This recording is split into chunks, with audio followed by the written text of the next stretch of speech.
Hello guys, and welcome to the first episode in my Rebuilding Brighton series. I thought a change of name might be a bit suitable for this after the failure that was the Building Brighton series. If you guys want a refresher on how it went, you can go back and watch the whole series. I've got a playlist for it, or I'll give you a quick rundown on what happened last year. We were Brighton in the Premier League and we ended up finishing 20th, but for some reason they decided not to sack us, and we are continuing with Brighton in the Sky Bet Championship, and boy oh boy do we have some big news. We have made some insane transfers. We have made a lot of transfers, a lot of players coming in and even more going out. We'll start off with the going out. $119 million into our bank accounts, and we have been spending that and we're still not done. Unfortunately, we had to let go of Knockaert for $6 million because that was a part of the loan deal that they had the option to pay $6 million to sign him, and that was an absolute steal for Fulham, so of course they activated that. Proper has been signed by Fulham as well for 11.75. I just didn't want to pay his wage. I felt like I got a pretty good deal for him. Gross has gone to Sheffield United, $10 million, again a really good deal for him. Not too happy with how he's been playing lately, so I was pretty chuffed to get him off the wage bill. Kier has gone out on loan because I want to keep a hold of him because he's such a good player, but I couldn't justify keeping him on the wage bill, so I've loaned him out for the season at Wolves, and they're paying all of his $85,000 wage, so that's exactly what we want. Another loan deal in there. Kyle has gone out on a free, unfortunately, as well as one of these other youth players. Malakar has gone out on loan again to Oxford.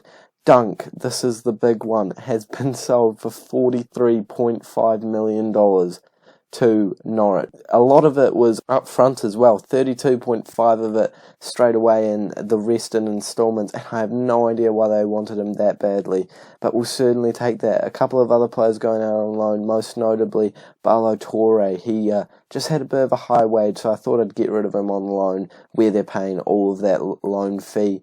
Pacheco has gone to Chelsea in a really good sale for us, 9.25, after signing him for just 3.5. Tidy we profit for us there. And as well as a couple of other players, Gerby and McAllister going out on loan. Still can't get a work permit for this man. I would love to, as he's got a 4-star current ability and a 5-star potential ability. He would go straight into our starting lineup, but we just can't get that work permit just yet. Jay has been sold for $10 million, and that's a really good sale as well. Locadia has gone for $10 million, and it could go up to $12 million. To Boca Juniors, easy money right there. Montoya's gone out on loan with a mandatory future fee if he makes 15 appearances. Again, just another player on a high wage. As well as Jimmy, who was a new signing this year for only something like $300k, went out on loan just to get rid of a bit of wage and just to develop him because I thought he was a bit of a bargain. As well as Tao going out to Sporting for about $16 million, not a bad deal there. Connolly's gone all the way up to the Premier League with Bournemouth, and hopefully you can get some game time up there. Maroney, our new signing from, I think it was Inter, and he's gone on loan with his wages being paid for too, and just a few youth players down the bottom. But let's get on to the exciting signings they have made. We've brought in Buffon from Dortmund, and he is coming in with a 2.5-star current ability and a 5-star potential ability. 3.2 million is not a bad deal, but it could have been a bit better of a signing, but I will take it anyway. He's one to look out for the future. Frimpong has come in for 2.2, a really good signing in my opinion. He's not going to start right away, but he will develop over time. Here's Jimmy that I was talking about, gone straight out on loan. Mayoral has been bought in from Real Madrid, and he was a signing that we made last year, and he is going to be our star player for this season. I can't wait to get him involved in the team. Maroney actually came in from Boca, not Inter. Sorry, my bad there. Ramos, a really good goalkeeper. He's going to be our starting goalkeeper for probably all of this season. 3.5-star current ability, and he's going to do some pretty good stuff for us. Just a youth player there that I thought was worth bringing in on a free. And also a player that a lot of you guys might know, Cousins, 3.5-star current ability, 5-star ability, 11.75 million, a big signing, but hopefully a really good one. Scott Sinclair's coming on a free, bit of a rotation option. Also, we've brought in this left back on loan just to cover that left back positions if we do have any injuries. Eric Bailly has come in from Manchester United. I can't believe we managed to sign him, 10.5 million. And also, last of all, we have brought in Campuzano, and he looks like a really good signing from Boca Juniors. Only 4.6 million for a 4-star current ability central midfielder, and this is the wage book that we have right now. Highest wage player is in fact Kier, but he is out on loan. Then Mayoral has come in with 79 million, and I tried to get him out on loan, but I just couldn't find a deal where they wanted all of his salary, so we're going to keep a hold of him. I know I'm paying him quite a bit, but I think he's going to play really well for us. The only other two players with big wages is Bailly and Kuzanis, and hopefully they justify those big wages with great performances. Here's the squad going into the first game of the season. You will notice a few players not in it that you would expect to be in it. Mayoral is out on international duty right now for the under-23s, as well as Kuzanis. He is out on loan for his under-23 side as well. But apart from that, that's our side going into the first match of the season. A really good team and definitely an upgrade from last year. Still a few faces that we might be getting rid of and a few faces we might be bringing in, but you have to wait until after the match to find that out. But without any further ado, we're going to jump straight into our first match in the Sky Bet Championship against Millwall, and I am sure this new side will be able to put up a fighting chance to get 3 points in our first match of the season. I don't know Millwall too well, but I can't recognise any of the names on their team sheet too well, so straight off the bat it does look like we do have a bit of a fighting chance to get a good result in this match, and straight away we do have an opportunity with Cataldi playing it to Bernardo, puts the ball in March, hits it on his head, and that's the first goal of the season for Solly March in the Sky Bet Championship, and we're 1-0 up after just 1 minute and 50 seconds. What a way to start the season, boys. Straight off the bat, we are dominating and we are liking the way that this gegenpress is making our team perform well. I guess the 2 shots that they've had now might be something to say that, yeah, that first goal was a bit of just a lucky chance, but you can't complain being 1 goal up with 20 minutes gone in the first match of the season. We will definitely take that. We're very happy with the performance from the boys right now. Move that to the league table just to see that we are all the way up in second place already. That's what we want to have. And March, off the mark already. That's exactly what we want from one of our more senior players this season. Bernardo putting the throw-in into Ryerson. And then our new signing whips the ball in, and Done, our prolific striker, plays it to Trossard and both of the wingers, getting in on the action early in the season, and that's exactly what we want. Trossard had a bit of issues last season, getting a bit of confidence, getting the ball flowing and moving, and straight off the bat he has scored a goal, and that's what you want to see, getting some confidence on the board and trying to get an early goal in the season. Exactly what we want, but that's not what we want. Them scoring straight away and a bit of a goal that you could say is fair based off the stats. They're playing pretty well. They're getting a lot of shots on us. I did think it was a little bit reflective of the stats that we were 2 goals up, but it's not what we want. And with the defence that we have, I would expect them to be keeping a lot of clean sheets this season, so hopefully that actually does materialise, as we have another chance here, but we give it away, and it looks like it's going to be Millwall's opportunity. They're barrelling forward, find a ball to O'Brien, and that is what the gegenpress sometimes does. It leaves you with a big gap in defence because you are playing with such a high line, and maybe that is something we will have to tweak in the tactics if it keeps happening, but that is the first time that has happened this season. Obviously, being the first game, it would have been the first time that has happened, but going into half-time, I think I'm pretty happy with how the boys have played. I will say that we can't get complacent because this is a solid Millwall side. Although I was talking trash about how I didn't know any of the players at the start of the match, that's probably just a sign that I don't have a lot of footballing knowledge, not a sign that they're bad at football. As we continue to try and push for that goal, and we've had 2 more shots already in the second half, and that's what we want to see us keep on going. And I'm going to make a change already, bringing on Frimpong for Ryerson, giving him his debut in the season, and seeing if he can do well for us, as they have another chance. And great save by our new goalkeeper, Claudio Ramos, getting a few saves on the board early in the game, trying to get some confidence building, and that's what we want to see. Really good save from a corner, and now the attack will probably fizzle out, and the chance probably is going to disappear now. Yes, it does, as Millwall do make a signing for a player they do actually know, Mahoney from Bournemouth. He's not still there in this game, but I know that that's where he used to be located in his footballing career. Alzate is a player that isn't playing too well right now, and although he is not normally a starter for us, he is a player that we need to try and keep developing, because he does have a bit of potential and we want him to play well.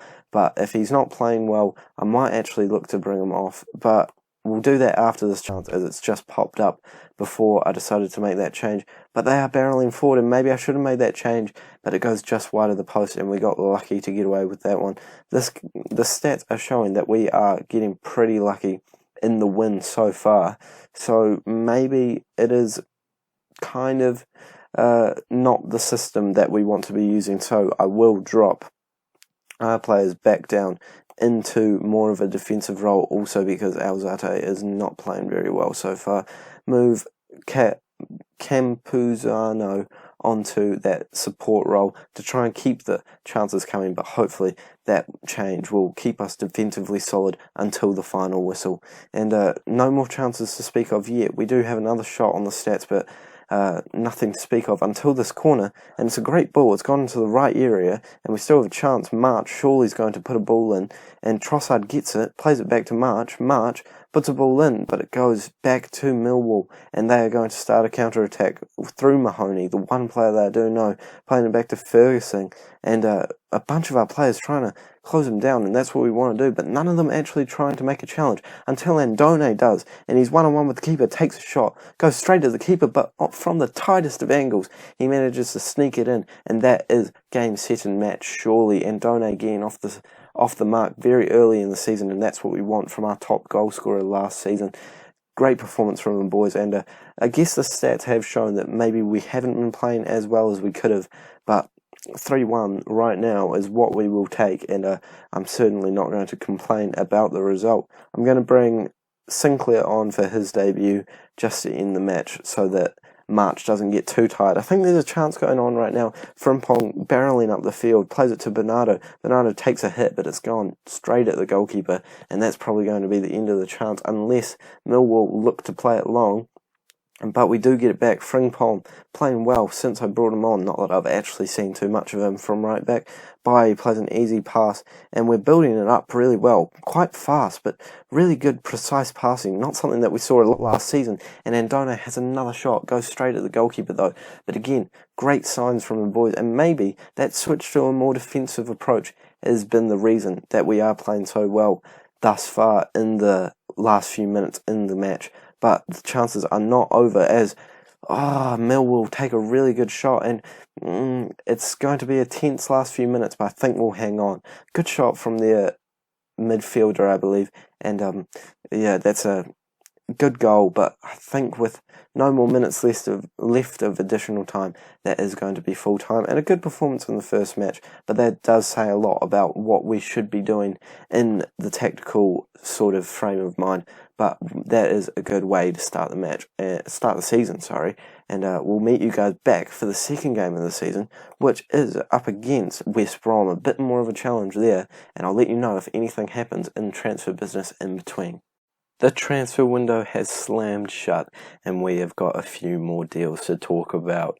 Starting off with the sales, we'll talk about Bradley Seal, who was one of the youth prospects that we signed this year, and we managed to get just over $1 million for him, and I don't know why they wanted to pay that much for him. He doesn't look that good, so I was more than happy to get rid of him for that amount of money. Shane Duffy hasn't looked as good as he used to, and with all the defensive options we have from Webster, Clark, and White coming in through the ranks, I don't feel like we need him anymore. And with $10 million on the table, I couldn't say no. Matthew Ryan is not needed anymore, so I sold him for a pretty cheap price, I'm not going to lie. 2 young boys just to get rid of him, because we have promoted Christian Walton, who is got a little bit of potential and was playing at the same sort of rating as Matt Ryan, and he also covers for one of those homegrown players and homegrown player by the club spot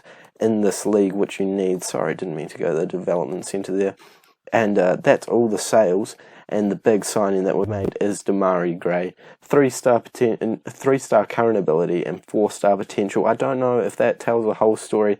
A man that can play on either wing with either midfield role or attacking role. He is a man that is going to be very versatile for us, and I'm sure he'll do great at this club. And that's it for the transfer window. $52 million spent, $134 million made. I'd consider that a pretty successful bit of business. And we still have $73 million in the bank. So fingers crossed we don't get sacked, because when we go back up to the Premier League, well, if we go back up to the Premier League, I'm getting a little ahead of myself there, we want to be able to spend that on rebuilding the side. Brighton set a record for high spending, $46 million, and the previous record was $36 million. Very proud of that, and I think we've spent our money in the right places, that's for sure. But we're going to jump straight into the next match against West Brom. Mayoral and Gray making their debuts for the club. Still no sign of the French player that we signed. He's still away on international duty. A side that we might actually recognise a few faces from. This West Brom side is pretty good, and they're probably going to be trying to look around the same area as us in the end of the season, trying to get those promotion spots just like we will. You probably notice Charlie Austin, Matt Phillips, Kieran Gibbs, Yoshida, and Johnston all playing in Premier League sides previously, but hopefully we will be able to break them down. I thought playing with this 4-3-3 more defensive sort of approach worked better last game, so we're going to give that another crack today, and we might go back down to balance, because that's what we were doing in the later stages of the last match, and it seemed to work a bit better. Hopefully we can get a goal out of Mayoral, because I am expecting big things from them, and all of the media were speaking about how he was going to be the top goal scorer and even the player of the year. So as long as he can bang in a few goals this season, he will solidify his place as a starting striker. And just as I'm talking about him scoring goals, one of our new signings, Campuzano, has managed to score his first goal for the club from a corner. Pretty easy finish from him. And that's a good way to give a new signing a bit of confidence in the side. And going into half-time, I think that's going to be the only opportunity we'll see. And I'm pretty happy with how the boys have performed. No, actually, we'll see one more chance. And it looks like West Brom are the ones trying to create this chance, playing with the 4-4-2. And we all know how dangerous that is. You know how much I love a 4-4-2, but they can't manage to score it. And we might be able to hit them back on a bit of a breakaway by playing it out to Alteze. And he's getting it back, plays it up to Trossard, who playing up the field, running with the ball, and he manages to take a shot, but it goes just over the field. Sorry, my speech there was pretty stuttery. That wasn't exactly the way I was meaning to speak, but I'll tell the boys I'm happy with their performance. It's been pretty good so far. Haven't had as much possession as I would have liked, but as long as we're getting chances and scoring goals, I can't really complain. Gray has not had a brilliant debut with only a 6.6 rating, gone up from a 6.5 just as I'm speaking about it, and hopefully he can manage to fix that as the game goes on. We do have a chance now, and maybe he can do just that as the goal scorer is on the ball, gets it back, plays it up to Alzate, and Gray is on the ball, taking a shot, and it goes just at Johnston, and he can't manage to score his first goal for the club. But that's a good opportunity. He's showing us that he can find spaces to run with the ball and try and find some shots. Trossard's looking a little bit tired, so we're going to bring March on. and switch Gray out to that left side of midfield because he knows how to play in that role. We'll switch March onto the inside winger and see if he can do a better job than Trossard did in that game. Not that he played too bad, but he didn't score any goals as March puts in a ball straight away, trying to make an impact, and Bailly trying to hold play up, but he can't and he loses the ball. But Mayoral is one-on-one with the goalkeeper and he finally gets a chance to show what he's got. But with the best player on the pitch, you'd expect him to be bagging those, but he will get some more opportunities, and one-on-ones are still a little bit difficult to score in this game despite that patch. We'll see if we can continue the chance here as March is offside, and that will be the end of the opportunity. We're still doing well in this game, and I'm not too concerned about West Brom getting back into it with a goal. But with them running down the line like they are here, maybe I should be a little bit concerned. Putting in a good ball, but Alzate manages to get it. But he gives it away straight away. Austin has a shot, but he was offside. I thought he looked offside, and I was holding out hope there, holding my breath, and we managed to get away with one there. Charlie Austin clearly offside in that position. And we keep pushing on. We have another chance. This game has been full of chances. Not many goals, though, and that's what we want to be seen. Alzate grabs the ball. He seems to be controlling that midfield, and that's what we want from a young player. Campuzano plays it back to Cataldi. Gosh, so many names I can't pronounce on this side. Ryerson, there's the one I can pronounce. Plays it back in. Bernardo has a chance. No, he doesn't take the shot. March all the way over, and he swings the ball in, and Mayoral does score his first goal of the season, and that's what we want to see from our star striker, getting in those right areas and finishing those easy opportunities. Maybe it might be time to start thinking about the second change of the match. I'm not too sure who to bring off. I think I might bring off Cataldi and give Bamford a bit of a try in that central defensive midfield role. Still a very young player who has a lot of room to develop, and I think being a bit of a rotation player in our side will be good for him. I was wanting to get him out on loan, but I couldn't find any teams that were interested, so I'm not too disheartened by having him in our side, but he will need to prove that he can actually make an impact for our team. With no more highlights, that is the way the game ended. A great performance from the boys that has put us all the way up in 6th position. If you take a look at the Sky Bet Championship table, it was against two sides that were pretty good in this episode, and we've come away with 6 points in total. If we look up at the promises section, if you remember all the way back in the Building Brighton series, we were told that we needed to get 6 points from our next 5 games, and we've managed to do that already, so I'm hoping that that promise will go away in the next episode. But if you're enjoying this new series, make sure you subscribe and smash that thumbs up button. The continuation of the Building Brighton series, Rebuilding Brighton. As always, thank you so much for watching, and I'll see you all in the next episode.